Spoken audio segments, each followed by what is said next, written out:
Hola a todos, mi nombre es Mauricio Eduardo Gironchiña, soy alumno de la Prepa Federal por cooperación, licenciado César Linton Rodríguez, soy del área de físico-matemático, grupo 434, y el día de hoy vengo a realizar una exposición acerca de un estudio científico en la materia de Biología 2, impartido por el ingeniero Jorge Armando Hernández Valencia.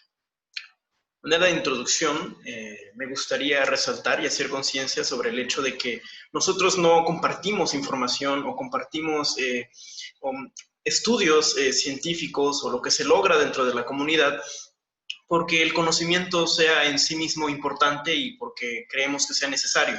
Realmente los objetivos principales de la ciencia son analizar ciertos problemas, buscar la manera de desarrollar una solución y al final de cuentas aportar en la comunidad científica, que todas las personas tengan la capacidad de saber lo que se está haciendo y lo que se quiere realizar para resolver un problema en específico, un problema en particular. Podríamos decir en general que esa es la cuestión a la que se refiere la ciencia.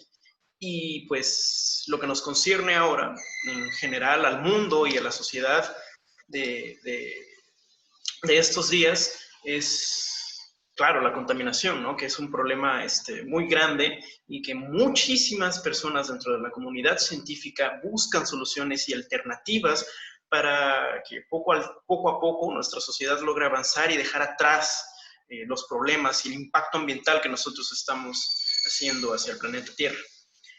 Acá hay unas imágenes bastante gráficas acerca de la contaminación de los plásticos, la contaminación de las playas, del mar, y lo que esconde detrás de eso es el desarrollo de muchas cosas nuevas que los científicos están haciendo hoy día para darle mejoría a lo que estamos realizando. Entonces, gracias a eso, pues, en parte también a los estudios que hemos realizado sobre biología. El día de hoy vengo a compartirles a ustedes el estudio científico, un estudio científico realizado en enero del 2013, originalmente escrito en portugués, pero que tiene información muy importante que también podemos nosotros utilizar para comprender mejor esto de las arqueas y los microorganismos que hemos estado viendo en la materia de biología. Entonces tenemos identificación molecular y cultivo de arqueas potencialmente productoras de poli-3-hidroxibutirato. Ya el título de un artículo científico como tal que nosotros posteriormente iremos descubriendo realmente qué es lo que se realiza en este estudio científico. Ahí tenemos la lista de los autores y podemos acceder en un botón interactivo al artículo como tal, que tengo listo por aquí. En lo principal, claro, es el resumen. Aquí está traducido y lo recomendable antes de leer un artículo científico podría ser tal vez leer el resumen o leer la introducción, pero lo interesante de eso es precisamente que tenemos las ideas compactadas y podemos realmente leerlas y tratar de comprender un poco qué es lo que se va a realizar en el estudio, aún sin ahondar en él y sin ver todos los detalles realmente, que es lo que se ocupan los científicos a final de cuentas. Aquí tenemos unas ideas principales, ¿no? Voy a acceder al estudio como tal, que lo tengo preparado por aquí. Aquí está, en la publicación de ResearchGate, pero pues está encontrado en el Google académico. Tenemos el resumen, ¿no? Podríamos leerlo, pero para no complicarnos es fácil, mejor identificar estas ideas principales. Para empezar, se nos comienza a hablar de los polihidroxialcanoatos, que hablaremos después de eso. Pero se nos dice que son polímeros producidos y acumulados como fuente de carbono y otros materiales energéticos. Tienen propiedades biodegradables, que es la cuestión importante en este asunto. Y la comunidad científica los está analizando y estudiando como una alternativa para sustituir los plásticos derivados de petróleo, que es lo que pues, comúnmente utilizamos y que está causando mucho daño al planeta Tierra. Pasando a lo que es el estudio en sí, dice el presente estudio tuvo como objetivo realizar exámenes o estudios de condiciones de cultivo aplicados a Haloferax mediterráneo.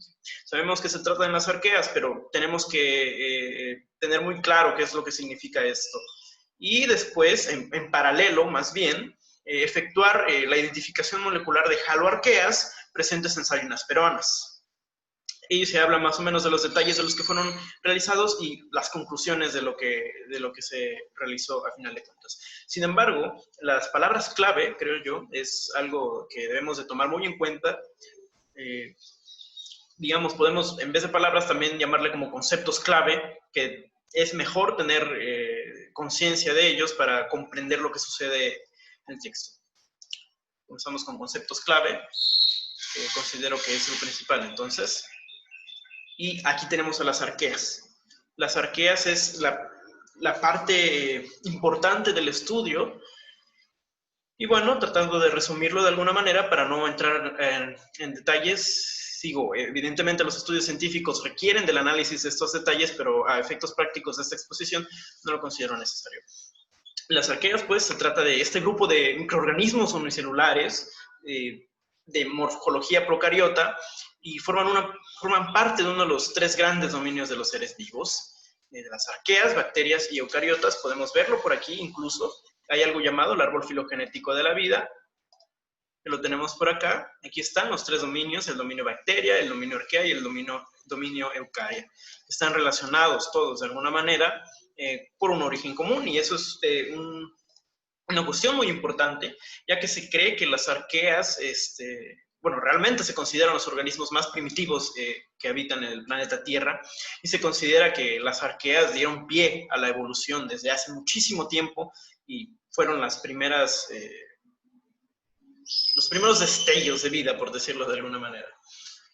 Tienen un gran parecido con las bacterias y el tamaño evidentemente es pequeño, mide de 0.5 a 5 micras y suelen vivir en ambientes muy extremos. Es una característica muy importante que debemos notar en esta exposición también, porque es en sí la base del estudio científico. La estructura interna igual tiene una estructura no tan compleja, pero repito, para no entrar en detalles sobre genética y las estructuras celulares, son de estructura simple y tienen una membrana plasmática con una sola capa de lípidos. La alimentación, que también es una cuestión muy importante que debemos de tomar en cuenta, es que las arqueas para alimentarse absorben dióxido de carbono u otros elementos que nosotros no consideraríamos que fueran realmente la alimentación de estos microorganismos. Los transforman químicamente y como material de desecho expulsan gas metano y sulfuro. ¿No? Algo bastante resumido sobre las arqueas. Aquí tenemos una imagen del dominio arqueal. Si queremos ahondar en las características celulares, lo tenemos: membrana celular, orgánulos, plásmidos, ¿no? Presentes los plásmidos, ARN polimerasas y bueno. Hay muchos criterios en los que nosotros podemos clasificar, porque realmente eso es lo que nos interesa cuando nosotros estamos hablando de arqueas. Los criterios de clasificación pueden ser variados, pero lo que nos interesa en este momento es hablar sobre el tipo fisiológico. Como habíamos comentado anteriormente, una de las características principales de las arqueas es el hecho de que pueden sobrevivir en ambientes muy extremos. Y estos ambientes muy extremos, pues es un término bastante ambiguo, pero realmente puede referirse a muchas cosas. Aquí lo tenemos en cuenta. Por ejemplo, el número 1 son los termófilas. Las arqueas termófilas son aquellas que pueden vivir en medios muy calientes para nosotros. Pero también están las hipertermófilas, que ya el nivel de temperatura es mucho mayor, ¿no?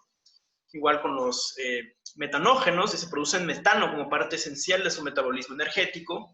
Los acidófilos, los termoacidófilos, lo que es realmente esta clasificación de las arqueas es la que nos interesa el día de hoy, que son las halófilas. Las arqueas halófilas, como lo dice este mapa, habitan en aguas o lugares en ambientes muy salinos. Ahí dice no menos del 10%, una aproximación, pero también están las halófilas extremas, que viven, como lo veíamos en el caso de las hipertermófilas, es un ambiente aún mucho mayor. Viven en lugares extraordinariamente salinos de hasta el 23% de sales, ¿no? O de cloruro de sodio. Entonces, hay que quedarnos con lo de las halófilas, y pues eso nos lleva también a la forma en la que está en la arquea en que nos vamos a centrar en el artículo, que lo habíamos leído, pero para tenerlo más presente, llegamos a él. Hablamos de Halopherax mediterranei, que son esta especie de las arqueas halofílicas, por eso el Halopherax, que se encuentran, bueno, en el mar Mediterráneo, ¿no? Aquí hay una cuestión importante que también vamos a ver después a lo largo del desarrollo del estudio, pero tenemos que quedarnos con las imágenes, ¿no? En primera instancia, con las imágenes, ¿qué es lo que podría ser más característico de estas arqueas? Pues es estas bolitas o estos gránulos blancos, ¿no? Esta, pues, justamente es una imagen de una arquea de esta especie, y podemos notarlo, ¿no? Aquí lo podemos ver, PHA, gránulo de PHA, aún no tocamos ese tema, pero es como para comenzar a entender qué es lo que es importante entre estas especies. Aquí vemos también el género Halopherax y pues la taxonomía o la clasificación científica del dominio, el reino, el filo, la clase, el orden, la familia y el género. Vemos también que no, esta especie no es la única en sus características de las arqueas, porque también hay otras como las Halopherax alexandrinus o Halopherax gibbonsi, que pues también son objeto de la comunidad científica en el estudio de sus características, ¿no? Entonces, quedémonos con estas imágenes para ver qué es realmente lo que sucede dentro de esas arqueas y de esos organismos. Pasamos entonces con los polímeros. Los polímeros que, pues, como mencionábamos, hay que recordar en el resumen del artículo, ¿no? Se nos habla de los polihidroxialcanoatos, son polímeros. ¿Pero qué son los polímeros? De igual forma, para no entrar en detalles en cuestiones de conceptos de química, pues podemos decir que los polímeros son macromoléculas, ¿no? Generalmente orgánicas que están formadas por la unión de compuestos más pequeños, que se llaman monómeros. Repetidos muchas veces, podemos ver aquí una imagen ilustrativa, ya podemos ver más o menos para dónde vamos, ¿no? Con los polímeros, o qué son los polímeros realmente. Tienen estas características químicas y se nos comenta que pues, los polímeros en sí pues, son los plásticos y las fibras textiles. Tenemos otro material aquí de apoyo, más o menos para revisarlo, ¿no? La clasificación de los polímeros. Igual los polímeros pueden clasificarse y, bueno, que hay algunos ejemplos en lo que son utilizados. Según sus aplicaciones, podemos ver aquí los plásticos, las fibras, los elastómeros, los adhesivos o los recubrimientos. Entonces, de igual forma, hay muchas formas de clasificar a los polímeros, pero lo que nos interesa en este momento es hablar sobre de qué manera los polímeros son clasificados en base a cómo se producen. Entonces, tenemos que los polímeros hay naturales y los hay sintéticos. Los sintéticos, pues ya los comentamos, ¿no? Plásticos, fibras, y bueno, cada uno tiene su propia clasificación, pero también están los polímeros naturales, que tienen otro nombre. En este caso se menciona la celulosa y el almidón, pero los polímeros naturales también los podemos llamar como los biopolímeros. Y podemos centrarnos en ello. Sin embargo, hay que ir poco a poco ya directo con lo que nos concierne en el estudio. Y es que los biopolímeros pueden obtenerse de muchas formas. Está por extracción directa, y ahí, repito, almidón y celulosa. Está por obtención biotecnológica por fermentación láctica. Ahí hay un ejemplo del PLA. Y por obtención biotecnológica por fermentación microbiana. Aguas ahí, fermentación microbiana. Es completamente importante para comprender esto. Y allí se nos menciona a los polihidroxialcanoatos, que habíamos mencionado en el resumen del estudio, o los PHA. Y en el resumen mismo, pues se nos comenta que, vaya, que el título lo dice todo. Nos vamos a centrar en el poli-3-hidroxibutirato. Pero el poli-3-hidroxibutirato es un derivado de este tipo de polímeros, de los PHA. ¿Y cuál es la característica principal? Ya lo habíamos comentado muchas veces, que son biodegradables, estos polímeros son biodegradables. Entonces, también otro nombre que tiene este polímero es el ácido polihidroxibutírico. Tenemos ahí una imagen, ¿no? Para representar la química de este polímero. Lo mismo se dice, es producido por ciertos microorganismos. Ahí ya sabemos que este polímero está producido por microorganismos que se asimilan con el carbono, como la glucosa y el almidón, y posteriormente utilizan ese polímero para sus propias necesidades.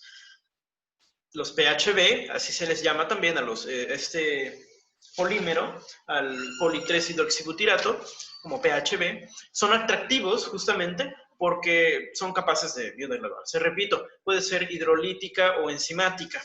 Hidrolítica, que pues hay muchas imágenes que podemos nosotros ver, o videos, o de plásticos en sí, que al colocarse en el agua, pues se deshacen, ¿no? Y evidentemente, ¿no? Aquí hay una alternativa increíble para suplir a los plásticos comúnmente utilizados por nosotros y que contaminan al medio ambiente. Imagínense, sería súper sencillo terminar de utilizar un plástico y degradarlo bajo sus propias condiciones.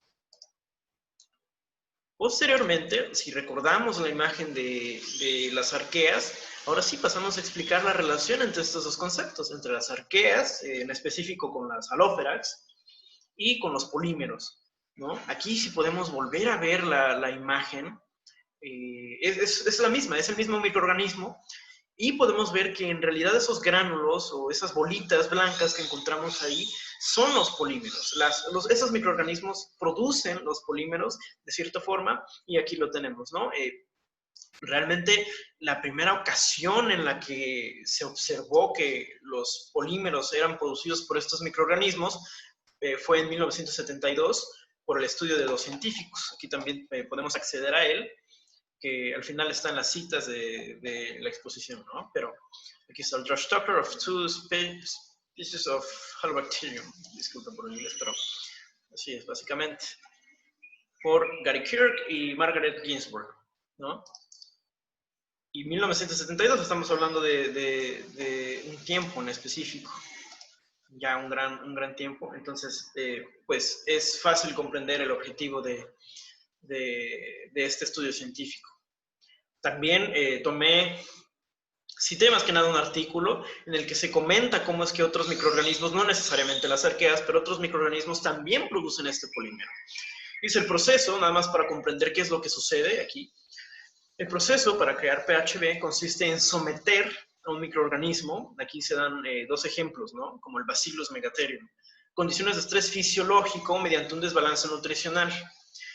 Como mecanismo de defensa, sus células comienzan a acumular el carbono, ahora sí en forma de este polímero, como para posteriormente utilizarlo como un reservatorio de energía y ser metabolizados cuando ya no haya fuentes, ¿no? Fuentes de energía disponibles. Es bastante interesante cómo pues hay muchísimas alternativas en esa cuestión y que pues las arqueas son parte de ellas. Igual estamos hablando de un estudio de 2013, seguramente hay muchísimos avances respecto a ello porque pues la ciencia consiste en ello, en la acumulación de avances y en contrarrestar ideas y que la comunidad pueda llegar a ciertos acuerdos y a pensar en alternativas nuevas. Ahora ya pasamos directamente a lo que es el estudio en sí, con la metodología que considero que es importante comprenderla. Voy a mostrar un resumen de lo que se hace en el estudio para no entrar en detalles, repito, porque hay ciertos detalles que son bastante importantes para realizar el estudio, pero que pues en la exposición no creo que sean necesarios igual.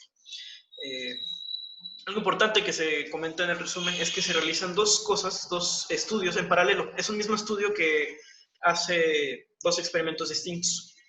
Uno, pues claramente, es el análisis de estas halóferax y su producción de este polímero. Pero también lo que hacen es efectuar la identificación molecular de haloarqueas presentes. Se sabe que hay haloarqueas presentes en salinas peruanas. Entonces, se recolectan las pruebas y se analizan posteriormente para tener los resultados de este estudio. Entonces, dividí, ¿no? Estos dos estudios realizados. Y pues nos centramos en este caso en las condiciones de cultivo aplicados a halóferax. Primero, bueno, lo dividí en tres partes, algo un poco sencillo, ¿no?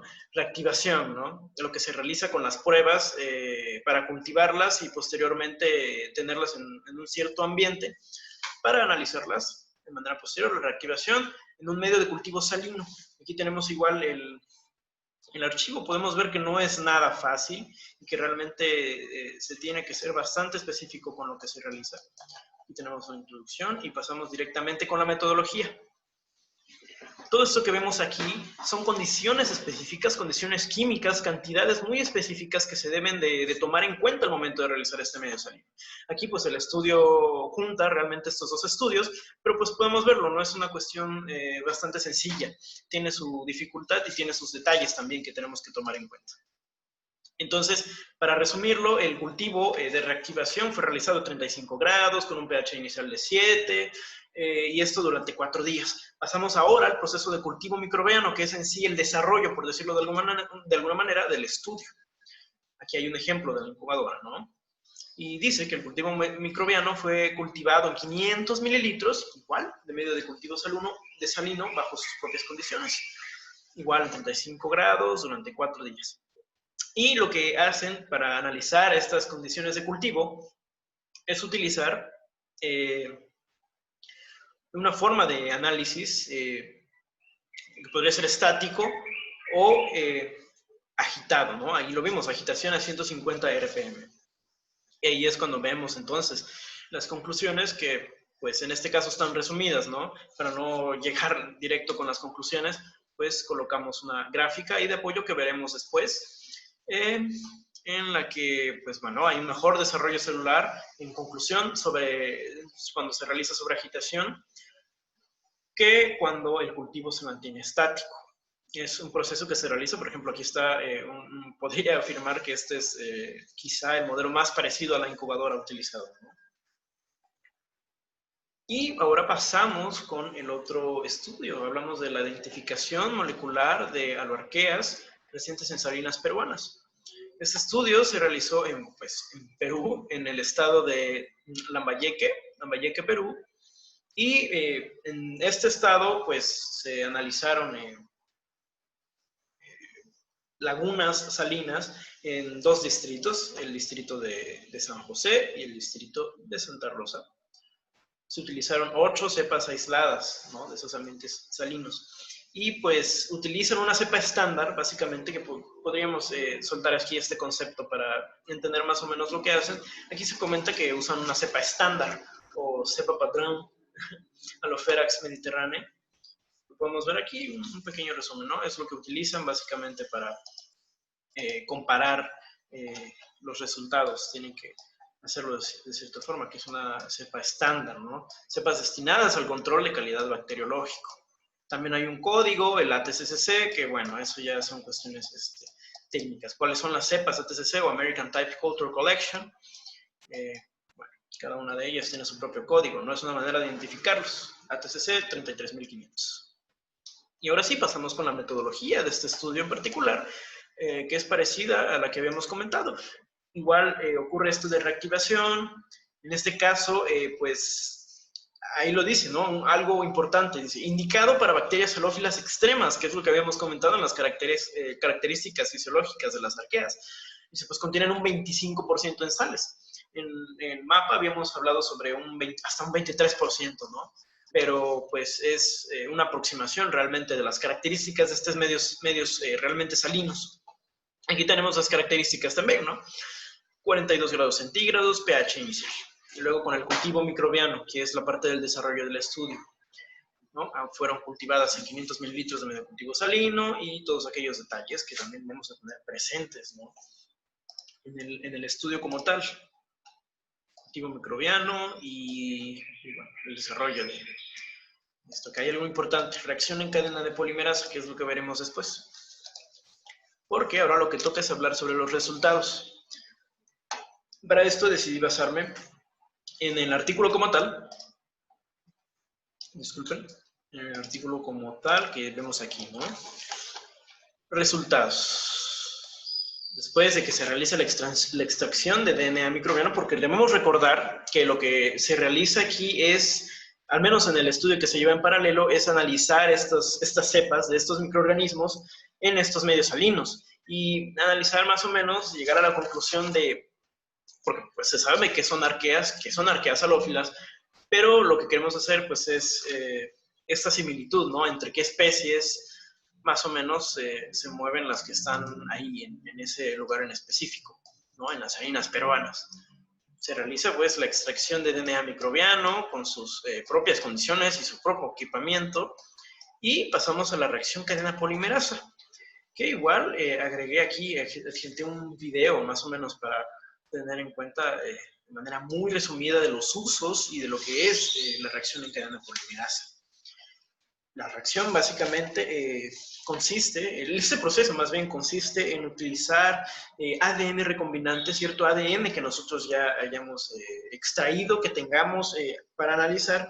Y lo que sucede es que con la reacción de cadena polimerasa nos ayuda a generar muchas copias de esa misma ADN, colocarlas, clonarlas en un plásmido y analizar, realizar más pruebas, ¿no? Básicamente es eso, tener todas las alternativas de un mismo ADN, pero para realizar las mismas pruebas. Y acá hay un video que voy a colocar brevemente, en el que hablamos sobre los usos de PCR, ¿no? Que es la técnica, por sus siglas en inglés, PCR. Y hablamos sobre... La PCR tiene muchísimas aplicaciones. Por ejemplificar algunas, tenemos aplicaciones en la ciencia básica, donde se puede usar para la evaluación de la eficacia de alguna droga. En ingeniería genética, sirve para la mutagénesis dirigida o como una alternativa para amplificar secuencias o genes completos. Para el diagnóstico, pueden detectar la presencia del DNA de algún patógeno o alguna mutación relacionada al cáncer. Por tanto, el uso de duplicados y controles es vital en esta parte. Se puede usar para la identificación de especies, al reconocer regiones mitocondriales específicas en animales o de secuencias de RNA ribosomal en bacterias. En identificación humana, se puede usar para la amplificación de las regiones llamadas microsatélites. Estas son útiles en pruebas de paternidad, identificar sospechosos o para identificar cuerpos tras algún accidente. También se usa para genética de poblaciones, donde permite evaluar el parentesco entre poblaciones y posibles rutas de migración. Ya, un pequeño resumen, ¿no? Acerca de los usos de la reacción en cadena polimerasa, que es realmente un proceso complejo, si lo vemos de esa forma. Y hay una imagen ilustrativa de un poco del equipo que se describe que es utilizado en el experimento. Ahí nos comenta también que el ADN polimerasa, normalmente que se utiliza en este proceso, se llama Taq polimerasa. Y si pues vamos a ver el documento como tal, el estudio, podemos ver, ¿no? Tenemos aquí, reacción en cadena polimerasa. Se amplifica un segmento de gen ribosomal 16S y fueron utilizados tales primers, bla, bla, bla, se utiliza un termociclador y aquí está, ¿no? Un UTAC-DNA polimerasa y lo que se utiliza, pues, los detalles de este proceso como tal. Pasamos pues para no ahondar tanto en cómo se realizó el experimento, pero en saber realmente, que creo que es lo principal, saber qué es lo que se logra con este experimento y por qué es tan importante o por qué fue tan importante para el 2013, por qué es importante analizarlo ahora y si nosotros queremos no solamente identificar por qué las arqueas son importantes, ¿en qué nos pueden ayudar las arqueas? Porque esta es solo una especie de las muchas arqueas, de las muchas especies de arqueas, no tanto halófilas, sino arqueas en general que existen y que pues nos pueden servir para muchísimas cosas. Hay otro estudio también que utiliza estas arqueas halófilas para producir betacaroteno, que es un pigmento, ¿no? También es fuente de vitamina A, es un pigmento amarillo, naranja, rojo que se utiliza para algunos alimentos. Pero es igual, incluso realizado en Perú este experimento. Y pues podemos ver que las arqueas realmente tienen muchísimas aplicaciones y que los científicos, al menos los científicos que se enfocan en el estudio de estos organismos, pues están bastante interesados en lo que se puede lograr. Entonces pasamos a conclusiones y vemos las conclusiones mismas del estudio como tal. Aquí, resultados y discusión, evaluación del crecimiento microbiano. Aquí podemos ver, este es el estudio realizado en Halopherax mediterranea. Vemos ahí que dice, presentó una elevación expresiva de densidad óptica. Esto es al momento de observar, ¿no?, los cultivos. Que si queremos, ¿no?, ahondar más en esos detalles, podemos realizarlo. Pero pues pasamos directamente con lo del secuenciamiento, que eso es en cierta forma sencillo. Todas las cepas cultivadas y recolectadas de este lugar en Perú presentaron un 99% de identidad con el género Halopherax, que ya lo habíamos comentado. Podemos regresar incluso a ver la taxonomía, ¿no? Con cobertura de 96%, términos estadísticos, de igual forma de bioinformática. Y Ahí está la identidad entre el grupo de especies de Halopherax alexandrinus, Halopherax volcani y Halopherax sulfurifolis, que son especies que son bastante similares entre sí y que por eso tal vez podría ser podría tener problemas al momento de saber exactamente qué especies se encuentran ahí, pero al final de cuentas son Halopherax y se reproducen en ambientes salinos. La conclusión, ¿no? Directamente, para los exámenes aplicados a la cepa estándar, hubo un mayor desarrollo celular en condición de cultivo agitado. Y referente al estudio en paralelo, pues tenemos en cuenta que lo mismo que ya habíamos comentado, que hay muchísima, hay realmente identidad, un gran porcentaje de identidad con estos géneros. Aquí lo dice, no fue posible realizar una diferencia con las especies porque hay una gran similitud entre las Halopherax alexandrinus y las Halopherax volcani.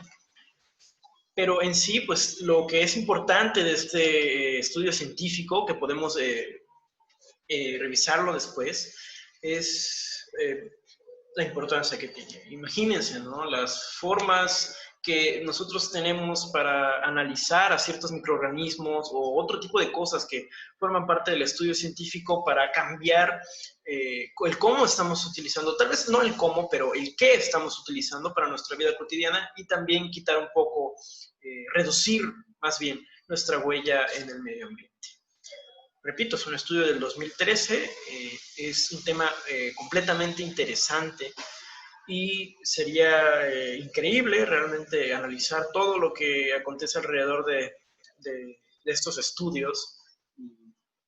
Hay realmente una gran variedad de artículos gratis que podemos nosotros acceder y que considero también que esta actividad de análisis y de exposición es bastante buena para que nosotros tengamos en cuenta detalles que observamos y que estudiamos en la materia de biología, pero que a la vez hagamos una reflexión acerca de en qué está siendo utilizado realmente, porque si aprendemos algo, debemos saber que todo realmente tiene una importancia y una utilidad, si lo queremos ver de cierta forma. Podemos utilizar nuestro medio ambiente y los recursos, los microorganismos de nuestro medio ambiente para mejorarlo, precisamente. Hacer estudios y mejorar lo que nosotros estamos haciendo. Adjunto entonces, pues las referencias del utilizado, el artículo como tal, al que, repito, podemos acceder fácilmente. Son artículos que están en dominio público, son gratis y podemos hacer nuestra lectura bastante resumida. Esto es todo por hoy, les agradezco haber observado la exposición y recuerden que si queremos asegurar un futuro en este mundo, lo esencial es ver todas las alternativas y, bueno, seguir poco a poco conociendo nuestro mundo, conociendo la biología de nuestro mundo y aplicándola para un bien mayor. Les agradezco mucho y hasta luego.